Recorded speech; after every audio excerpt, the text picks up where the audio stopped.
معزز و مکرم سامعین و ناظرین، السلام علیکم ورحمۃ اللہ۔ الصلاۃ والسلام علیک یا رسول اللہ وعلی آلک و اصحابک سیدی یا رسول اللہ صلی اللہ تعالی علیہ وسلم۔ سوال آیا ہے کہ حضرت بھوک ہڑتال کرنا کیسا ہے؟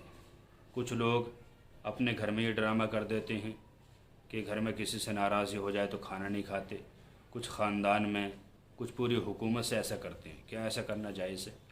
دیکھیے حضرات، بھوک ہڑتال کا معنی آتا ہے اپنے مقصد کے لیے بھوکا رہنا، احتجاج کرنا کہ یہ کام ہوگا تو ٹھیک ہے ہم کھانا کھائیں گے ورنہ ہم کھانا نہیں کھائیں گے۔ ایسا گھر بار میں بھی ہو جاتا ہے، خاندان میں بھی ہو جاتا ہے، اور یہ حکومت سے بھی ہو جاتا ہے کبھی کبھی۔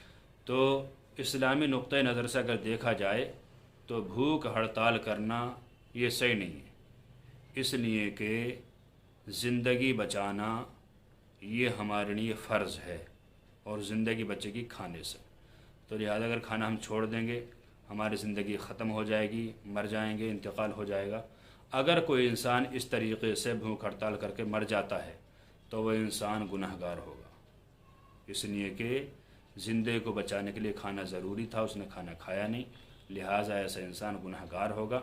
اسے چاہیے کہ کم از کم جینے لائق کھاتا رہے، پیتا رہے، اور جو بھی اپنی بات ہو وہ حکومت کے سامنے یا کسی بھی کے سامنے رکھتا رہے، اور بالکل کھانا نہ چھوڑے۔ اس سے انسان کے فوت ہونے کا خطرہ ہے۔